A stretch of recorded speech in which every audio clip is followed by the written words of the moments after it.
EOU को बड़ी सफलता हाथ लगी है। 100 करोड़ की ठगी का ये पूरा मामला है। 100 करोड़ की ठगी करने वाला सैयद शहनवाज वजी को गिरफ्तार किया गया। धनबाद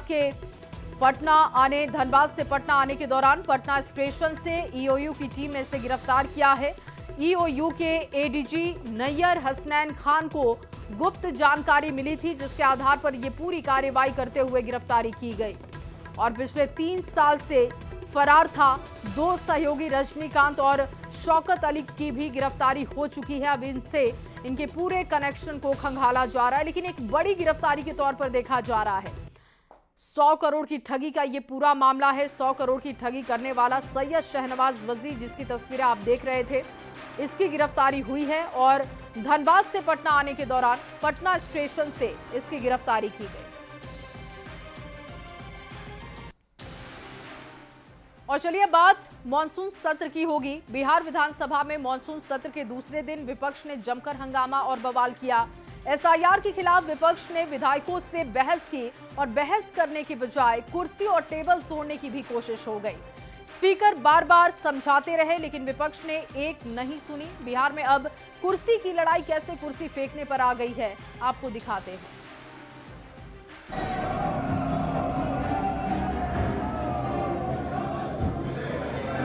बिहार विधानसभा के भीतर विपक्ष के हंगामे की तस्वीर आपको हैरान कर देगी।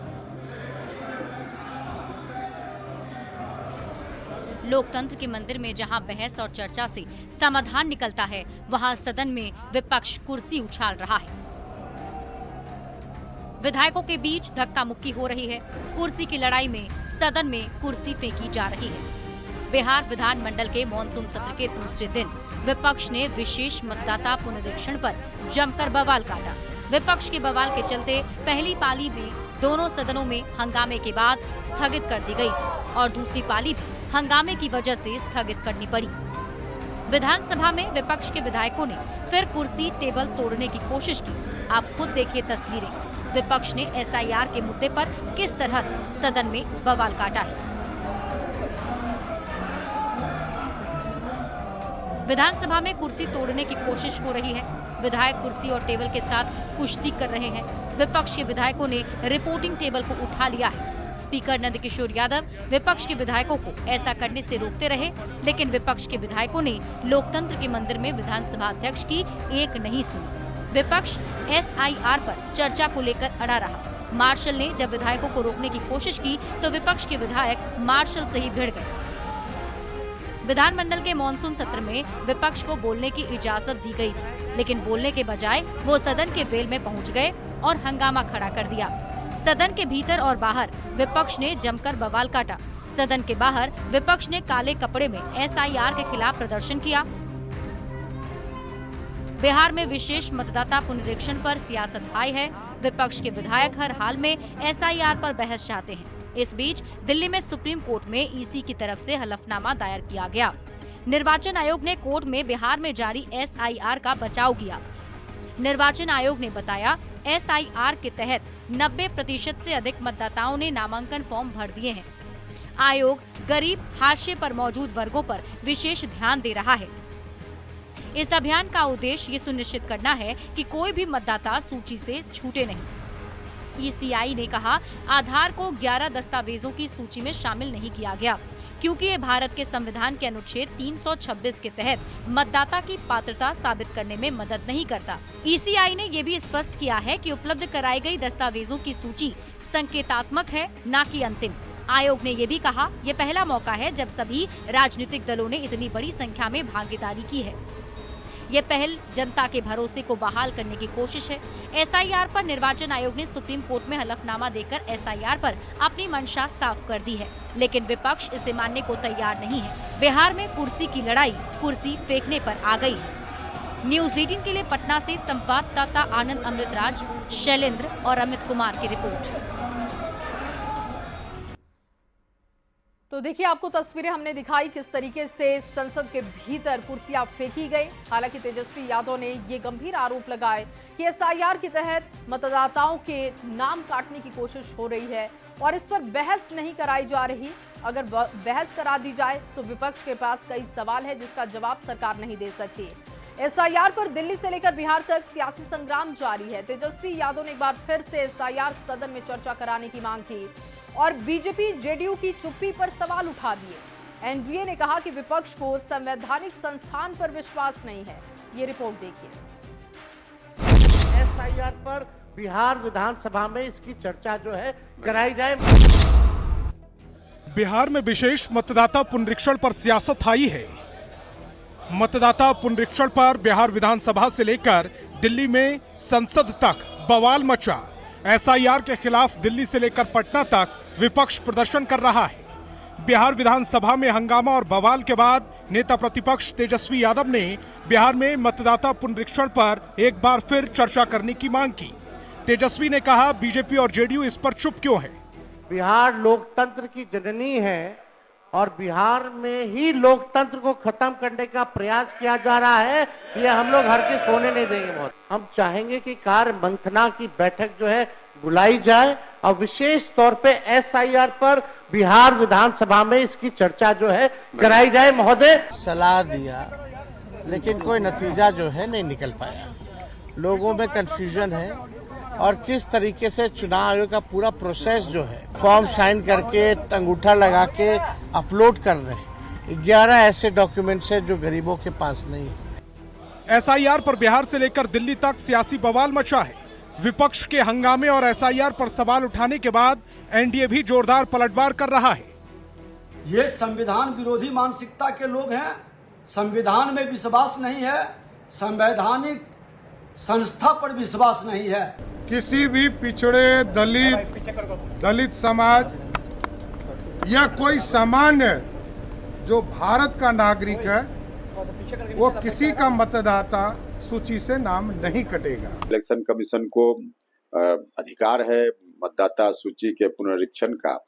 एक बात सिर्फ उनको सुनिश्चित करना चाहिए, जो उस वक्त भी हमने कहा था कि फर्जी मतदाताओं का नाम जितना भी हो कट जाए, लेकिन एक भी जेन्युइन मतदाता का नाम न कटे। क्यों कर रहे हैं ये? कोई एक नाम निकाल करके दिखाए कि उसके पास था पेपर, वो जेन्युइन वोटर था, उसको डिनाई कर दिया गया। तो वही बात है कि संविधान खतरे में किए थे ना 2024 में, और लोगों को बरगलाए थे। विपक्ष एक तरफ सदन में चर्चा करने की मांग कर रहा है, दूसरी तरफ सदन में हंगामा और बवाल कर रहा है। एसआईआर पर निर्वाचन आयोग सुप्रीम कोर्ट में अपना मकसद साफ कर चुका है। ऐसे में क्या एसआईआर विपक्ष के लिए केवल और केवल सियासी मुद्दा है? Bureau report, news 18। और चलिए आगे बढ़ते हुए आपको एक बड़ी खबर देते हैं। एसआईआर पर बीजेपी नेता अमित मालवीय का विपक्ष पर वार सामने आ चुका है। एसआईआर के मुद्दे पर अमित मालवीय ने विपक्ष को घेरा है। एसआईआर से विपक्ष को परेशानी क्यों है, ये सवाल पूछा विपक्ष से। सब ठीक है तो एसआईआर से डर क्यों रहे हैं? अगर किसी भी तरीके की गड़बड़ी नहीं है तो फिर डरने की क्या जरूरत है? ये सवाल भी अमित मालवीय की तरफ से विपक्ष से किया गया है। भारत कोई धर्मशाला तो नहीं, भारत में नागरिकता मुफ्त में नहीं बढ़ती, ये बात समझनी होगी। और अगर निर्वाचन आयोग काम कर रहा है तो फिर उसका सम्मान करना होगा। विपक्ष हर बात में सवाल क्यों कर रहा है? बिहार में एसआईआर के आंकड़े चौंकाने वाले हैं। देखिए 96.23% मतदाता कवर हो चुके हैं और 5.56% मतदाता अब तक अपने पते पर नहीं मिले, यानी जो है नहीं। विपक्ष उन्हें भी वोट दिलाना चाहता है और इसको लेकर उन्होंने सवाल किया कि इसका जवाब देना चाहिए कि आखिर विपक्ष ऐसा क्यों करना चाहता है। बिहार में चल रही एसआईआर प्रक्रिया से विपक्षी दलों को इतनी परेशानी क्यों हो रही है? अगर सब कुछ ठीक है तो जांच से डरना नहीं चाहिए। अररिया, पूर्णिया और किशनगंज का जिक्र करते हुए उन्होंने कहा कि ऐसे जिले जहां पर 125% आबादी को आधार कार्ड कैसे जारी हो गया? चुनाव आयोग ने साफ कहा है कि इनमें से अधिकांश लोग बाहरी हैं। भारत कोई धर्मशाला नहीं, यहाँ नागरिकता मुफ्त में नहीं बढ़ती। वोट देने का अधिकार सिर्फ भारतीय नागरिकों को है, घुसपैठियों को बिल्कुल इसका अधिकार नहीं। सच्चाई ये है कि जो नेता सालों से बांग्लादेशियों और घुसपैठियों के नाम पर वोट बैंक की राजनीति करते आए, अब वही इस सत्यापन प्रक्रिया से घबराने लगे हैं। और ये आपको हम उनका एक्स पर पोस्ट बता रहे थे कि किस तरीके से अमित मालवीय ने ये पोस्ट किया। बिहार विधानसभा के मॉनसून सत्र के दूसरे दिन विपक्ष ने काले कपड़े पहनकर पोस्टर लहराकर सरकार के खिलाफ जमकर हंगामा किया। एसआईआर के खिलाफ विपक्ष ने हंगामे के चलते बार बार सदन की कार्यवाही को बाधित किया। विपक्षी सदस्यों ने मतदाता सूची में धांधली का आरोप लगाते हुए सरकार को जन विरोधी बता दिया। विधानसभा स्पीकर की फटकार के बाद भी यह हंगामा चलता रहा। वैसे विरोध की सियासत के बीच विपक्षी नेताओं के काले लिबास पर भी खूब सियासी तीर चले। आपको इस रिपोर्ट में दिखाते हैं।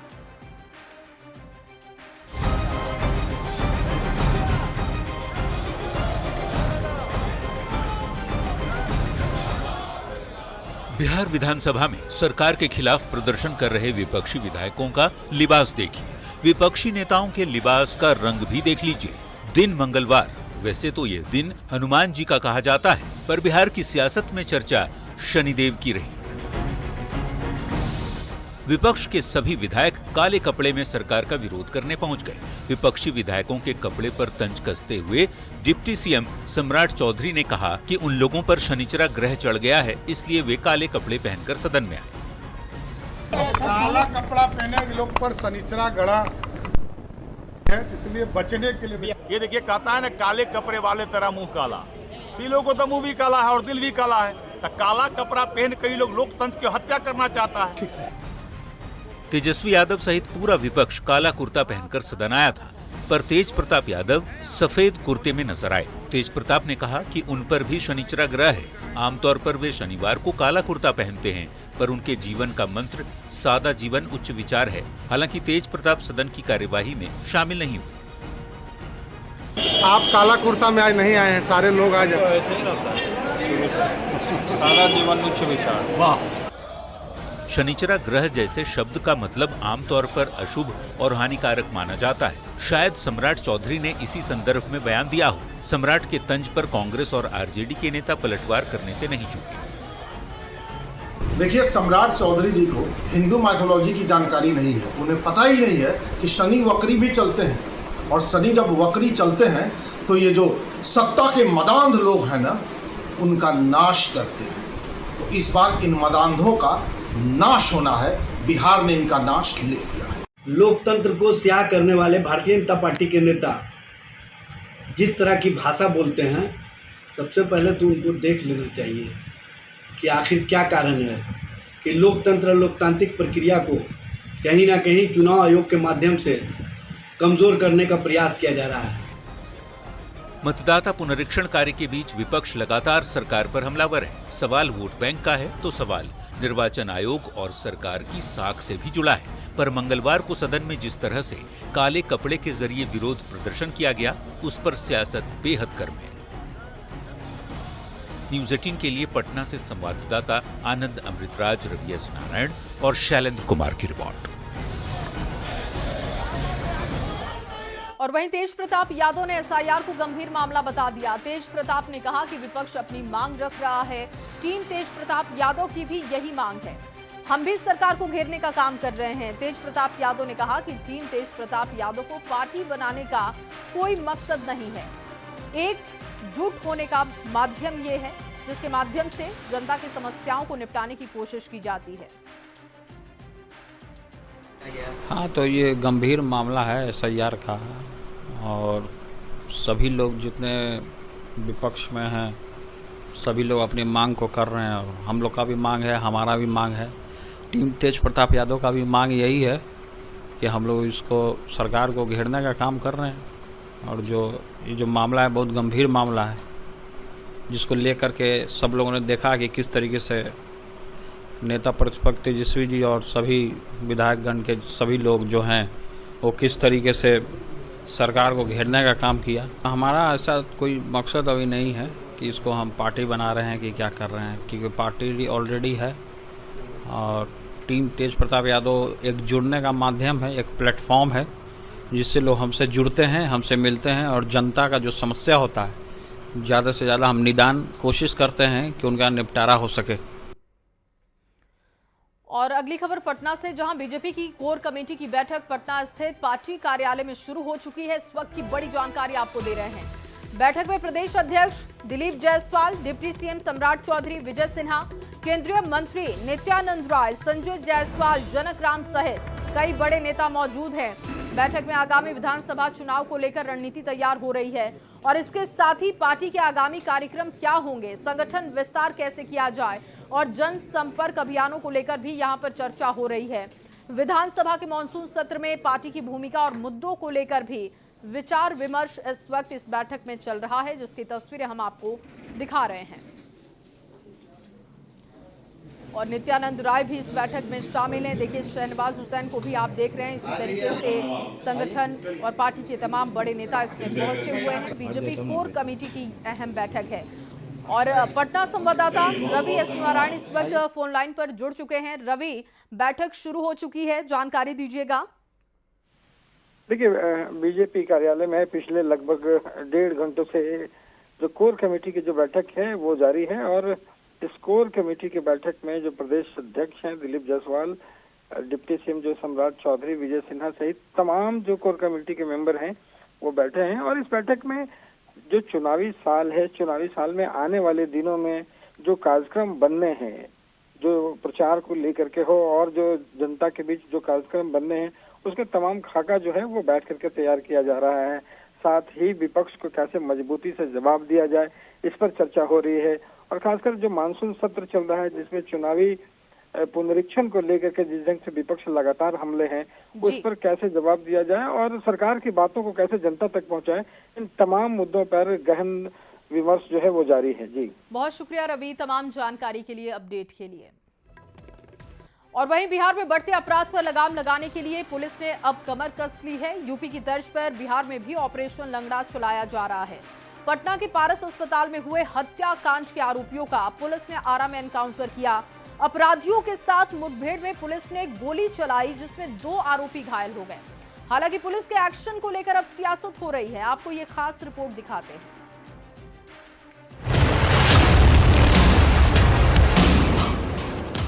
पटना के पारस अस्पताल में चंदन मिश्रा हत्याकांड के 4 आरोपियों को पुलिस ने गिरफ्तार कर लिया है और अब उनके सहयोगियों पर भी नकेल कसी जा रही है। मंगलवार को भोजपुर में गैंगस्टर चंदन मिश्रा हत्याकांड में बिहिया इलाके में स्पेशल टास्क फोर्स और अपराधियों के बीच मुठभेड़ हुई। 2 अपराधियों का हाफ एनकाउंटर किया गया। एक के पैर में गोली लगी और दूसरे के हाथ। स्ट्रेचर पर लेटे इस शख्स का नाम है बलवंत कुमार सिंह। ये वही बलवंत जिसे पारस अस्पताल के सीसीटीवी कैमरे में हथियार भांजते देखा गया था। इसका एक और सहयोगी रविरंजन कुमार सिंह भी इसी तरह की अपनी करतूत का फल भोग रहा है। भोजपुर के भिया में इन दोनों अपराधियों के एनकाउंटर के बाद इनके एक और सहयोगी अभिषेक कुमार को भी अरेस्ट कर लिया गया है। यूपी की तर्ज पर बिहार में ऑपरेशन लंगड़ा को अंजाम देकर बिहार पुलिस सख्त संदेश दे रही है, तो वहीं इस पर सियासत भी तेज है। बीजेपी ने अपराध पर नकेल कसने और बिहार में कानून का राज कायम होने की बात कही है। बिहार के अंदर कानून का राज है। जो भी अपराधी अपराध कर रहे हैं, कानून उसको 12 घंटे के अंदर, 24 घंटे के अंदर पहचान करके गिरफ्तार करती है। हालांकि आरजेडी को एनकाउंटर में भी जाति वाला एंगल दिखाई दे रहा है, जबकि सत्ताधारी जेडीयू कोटे के मंत्री श्रवण कुमार कहते हैं कि अपराधियों को उसी की भाषा में जवाब दिया जाएगा। हम अपराध के खिलाफ में हैं, अपराधियों के खिलाफ में हैं, लेकिन जाति पूछकर किसी की हत्या अगर की जाती है तो ये बर्दाश्त की बात नहीं है। और कुछ लोग पुलिस पदाधिकारी ऐसे हैं जो सरकार के इशारे पर लोगों की हत्या कर रहे हैं। पुलिस पर फायरिंग करे, पुलिस को मारने के उपाय करे या पुलिस पर प्रहार करे, तो वैसे परिस्थिति में पुलिस को भी अपने डिफेंस में, अपने बचाव के लिए फायरिंग करना पड़ता है। बता दें कि 17 जुलाई को पटना के पारस अस्पताल में कुख्यात अपराधी चंदन मिश्रा की 6 अपराधियों ने गोली मारकर हत्या कर दी थी। इस घटना ने प्रशासन को हिलाकर रख दिया था। अब तक इस मामले में पुलिस ने कुल 7 लोगों को अरेस्ट किया है। पुलिस बदमाशों के अड्डों तक पहुंचने के लिए ताबड़तोड़ एक्शन ले रही है। हालांकि एनकाउंटर को लेकर सियासत भी खूब हो रही है। न्यूज़ 18 के लिए आरा से संवाददाता चंदन कुमार के साथ पटना से संजय कुमार और शैलेंद्र की रिपोर्ट। तो पारस हॉस्पिटल में हिस्ट्री शीटर चंदन मिश्रा हत्याकांड में अब तक 7 आरोपियों की गिरफ्तारी हो गई है। पटना के एसएसपी कार्तिकेय के शर्मा ने इस बात की जानकारी दी। एसएसपी ने बताया कि पारस हॉस्पिटल के नीचे खड़े 6ठे अपराधी की भी पहचान कर ली गई है। अब तक की जांच, छानबीन और कार्रवाई से कई और लोगों का नाम सामने आया है और इनमें से गिरफ्तार आरोपियों की संख्या बढ़ सकती है। एसएसपी ने साफ कर दिया है कि नतीजा गैंगवार का परिणाम है। एसएसपी ने कहा कि जल्द ही और लोगों की गिरफ्तारी भी इस मामले में होगी और इसके साथ उन्होंने जानकारी दी कि आरा में एनकाउंटर में घायल दोनों आरोपियों का पटना पीएमसीएच में इलाज हो रहा है। अभी इसमें जैसे मैंने बताया था, अब तक हम लोग 9 लोग आइडेंटिफाई किए थे, 4 की गिरफ्तारी हुई थी, 2 या 3 इसमें आ गए हैं, अभी 2-3 लोग और बाकी हैं। और जिस तरह से अभी और इनपुट आ रहा है, इसमें और लोगों की भी नाम सामने आ रही है, तो धीरे धीरे संख्या बढ़ेगी है। इसमें सर क्या अभी तक गैंगवार माना जाए कि या कुछ और ये अभी तक जो सामने आ रहा है वो गैंगवार की ही बात है। उसमें हॉस्पिटल के नीचे जो छठा अपराधी खड़ा था उसकी पहचान कर ली? उसकी पहचान हो गई है उसमें, और एक जो व्यक्ति हैं पकड़ाए हैं वो उसी संबंधित है। और जैसे मैंने बताया था कि अन्य लोग भी हैं जो तौसीफ के साथ भी पकड़ाए हैं, वो लोग भी इसमें इन्वॉल्व थे, तो उन लोग की गिरफ्तारी हो गई है। और इसमें पहले से ज़्यादा और भी लोगों की इसमें संलिप्तता आ रही है। इसी बात में आ रहा हूँ कि लाइनर की संलिप्तता भी आ रही है कि 2-3 लोग और हैं, तो वो जैसे आता है, क्लियर होता है, फिर आपको बताया जाएगा। और चलिए आगे बढ़ते हुए मोतिहारी से आपके सामने बड़ी खबर रखते हैं। वंदे भारत ट्रेन पर पत्थरबाजी की खबर। नरकटियागंज रेलखंड के सेमरा सुगौली स्टेशन के बीच ये पथराव किया गया। घटना में C6 बॉगी का शीशा टूटा है। आरपीएफ जवानों ने मामले की जांच शुरू कर दी है। स्थानीय थाने की मदद से छापेमारी लगातार हो रही है। और कुछ दिन पहले ही वंदे भारत ट्रेन पर पत्थरबाजी करने के जुर्म में 3 युवकों को हिरासत में लिया गया था। देखिए एक बार फिर से वंदे भारत ट्रेन पर पथराव किया गया, जिसकी तस्वीरें आप देख रहे हैं। आरपीएफ के जवानों की तरफ से कार्रवाई शुरू कर दी गई है। स्थानीय थाने की टीम अब छापेमारी कर रही है और बदमाशों को पकड़ने की कोशिश हो रही है। और बिहार में बाढ़ से लोग त्राहिमाम कर रहे हैं। हर तरफ पानी ही पानी दिख रहा है। कहीं स्कूल कटाव की चपेट में आ चुका है तो कहीं गांव टापू में तब्दील है। बाढ़ को लेकर प्रशासन ने अलर्ट जारी किया है। आपको हालात पर रिपोर्ट दिखाते हैं। बिहार में बाढ़ ने हाहाकार मचाया हुआ है। हर तरफ बस तबाही के निशान और खौफ का मंजर है। मोतिहारी का ये सरकारी स्कूल भी कटाव की भेंट चढ़ गया। सुगौली के राजकीय माध्यमिक विद्यालय में करीब 800 बच्चे पढ़ते थे, पर अब स्कूल का आधा हिस्सा बाढ़ के पानी में बह गया है। अब ग्रामीणों को डर है कि बाकी का हिस्सा भी बाढ़ लील जाएगा। 7 टीचर है इसमें। हाँ। और क्या बोलते हैं, इस पहले बार आया था। हाँ। तो आधा स्कूल काट लिया, अब आधा बचा है और अब की बार आएगा तो पूरा काट लेगा। सीतामढ़ी और शिवहर से गुजरने वाली बागमती नदी के जलस्तर में भी उतार चढ़ाव जारी है। हालांकि बागमती नदी खतरे के निशान से अभी भी नीचे है। बाढ़ की संभावना को लेकर जल संसाधन विभाग की तरफ से तैयारी भी कर ली गई है। गोपालगंज में भी गंडक नदी उफान पर है। गोपालगंज के डीएम ने अधिकारियों के साथ कटाव का जायजा लिया और जल संसाधन विभाग को कटाव रोधी काम में तेजी लाने के निर्देश दिए। भागलपुर में गंगा नदी के बढ़ते जलस्तर को लेकर सुल्तानगंज से कहलगांव तक ऑरेंज अलर्ट जारी किया गया है। सबौर प्रखंड के बाबूपुर, संतनगर और मोहिउद्दीनपुर गांव में गंगा का पानी घुस गया है, जिससे लोगों को बाढ़ का डर सताने लगा है।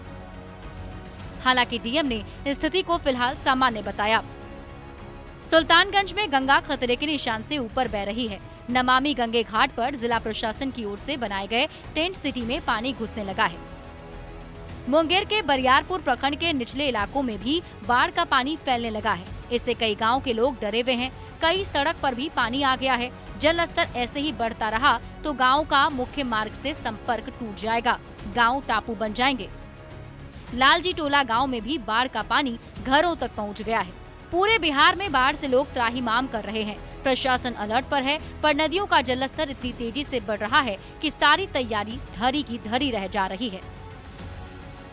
Bureau report, news 18। और वहीं बिहार में बाल हृदय योजना अब जीवनदायिनी योजना बन चुकी है और इसका ताजा उदाहरण पटना के IGIMS में देखने को मिला है, जहां राज्य भर के 2100 बच्चों की सफल हार्ट सर्जरी को अंजाम दिया गया। सर्जरी में सफलता मिलने के बाद खुद स्वास्थ्य मंत्री मंगल पांडे वहां पर पहुंचे और CTVS विभाग में भर्ती दिल में छेद वाले बच्चों से उन्होंने मुलाकात करते हुए डॉक्टर्स को बधाई दी। स्वास्थ्य मंत्री ने बताया कि बिना किसी खर्च के दिल में छेद वाले 18 साल से नीचे के बच्चों के लिए बाल हृदय योजना संजीवनी से कम नहीं। इसका जायजा न्यूज 18 के संवाददाता रजनीश कुमार ने लिया है, आपको दिखाते हैं। हृदय योजना के तहत सफल हार्ट सर्जरी के बाद स्वास्थ्य मंत्री मंगल पांडे अधिकारियों के साथ आईजीआईएमएस पहुंचे हैं और यहां देख सकते हैं कि जो सिटी वेस्ट डिपार्टमेंट है उसमें तमाम जो खासकर बच्चे हैं जिन्हें एक तरह से सर्जरी किया गया है और सफलता मिली है, उन बच्चों से मुलाकात कर रहे हैं क्योंकि 18 साल से नीचे के जो बच्चे हैं जिनके दिल में छेद है उन्हें राज्य सरकार मुफ्त में इलाज की सुविधा दे रही है। जो बाल हृदय योजना है वो जीवनदायिनी बन रही है और बिहार के तमाम अस्पतालों में इस प्रकार की व्यवस्था हो, लेकिन आईजीआईएमएस में विशेष इंतजामात है क्योंकि यहाँ पर बेहतर डॉक्टरों की टीम है। तो कुल मिलाकर स्वास्थ्य मंत्री खुद हैं यहाँ पर, कितनी खुशी हो रही है आज इसकी मुस्कुराहट? आज बहुत आत्मीय खुशी हो रही है और माननीय मुख्यमंत्री श्री नीतीश कुमार जी के नेतृत्व में जिस बाल हृदय योजना की शुरुआत हमने बच्चों की जान को बचाने के लिए बिहार में शुरू किया था, जिन गरीब माँ बाप के बच्चे पैसे के अभाव में इतने गंभीर बीमारी का इलाज नहीं करा पाते थे, माननीय मुख्यमंत्री जी के निर्देश और नेतृत्व में आज 2100 से अधिक बच्चों के जीवन को बचाने का काम हम लोगों ने इस योजना के तहत किया है। और आज भी जिन बच्चों को हम मिल रहे हैं, आप देख सकते हैं उनकी माँ यहाँ है, उनके माँ के चेहरे पे कैसी खुशी है कि आज राज्य सरकार के कारण उनके बच्चे को नया जीवन मिला है। और मुझे खुशी इस बात की है कि स्वास्थ्य मंत्री के नाते मैं अपने राज्य के इन हजारों बच्चों के जीवन को बचा पाया हूँ। माँ हैं आप जी, कैसा लग रहा है? बहुत अच्छा लग रहा है, बहुत अच्छा लग रहा है। हम पैसा भी लगा? नहीं, पैसा नहीं लगा, पैसा नहीं लगा है। मुफ्त में सर्जरी हो गई? मुफ्त में सर्जरी हुआ है। यहाँ सब व्यवस्था भी बहुत अच्छा है और डॉक्टर साहब का टीम भी बहुत अच्छे से देख रेख हुआ, सब बहुत अच्छे से इलाज हुआ। पहले दिल में छेद था? जी, दिल में एक नहीं डबल छेद था और भाल भी लीकेज था इसका। तो ये मुफ्त इलाज जो है बाल हृदय योजना के अंतर्गत है, जिससे हजारों लोगों को लाभ मिला है। इनके भविष्य की शुभकामना। चलिए, हर कोई शुभकामना दे रहे हैं। डॉक्टर श्री अवनीश भी हैं और रवि विष्णु भी है, दोनों से हम बातचीत करें। कैसा लग रहा है, चूंकि एक चैलेंज था आपके लिए भी, कहा जा रहा है 2100 मरीजों का एक तरह से सफल ऑपरेशन किया गया? जी बिल्कुल, ये थोड़ा गौरव की बात है ही। अब देखने स्वास्थ्य मंत्री खुद आए हैं और ये सरकार का जो निश्चय है उसका एक पार्ट है कि बाल हृदय योजना बच्चों का फ्री ऑफ कॉस्ट सर्जरी हो, तो उसको हम लोग कहीं ना कहीं प्रूव कर पा रहे हैं। और आपके सामने इतने बच्चे जिनको खुद स्वास्थ्य मंत्री अपने हाथों से कर कमलों से डिस्चार्ज दे रहे हैं, तो हमें खुद गौरवान्वित फील हो रहा है कि हमारे द्वारा ये सब काम संभव हो पाया है। कैमरामैन मनीष जुनिया के साथ रजनीश कुमार, न्यूज 18 पटना। और चलिए इसी रिपोर्ट के साथ अपना बिहार में बस इतना ही। आगे जोहार झारखंड देखिए मेरी सहयोगी शिप्रा झा के साथ।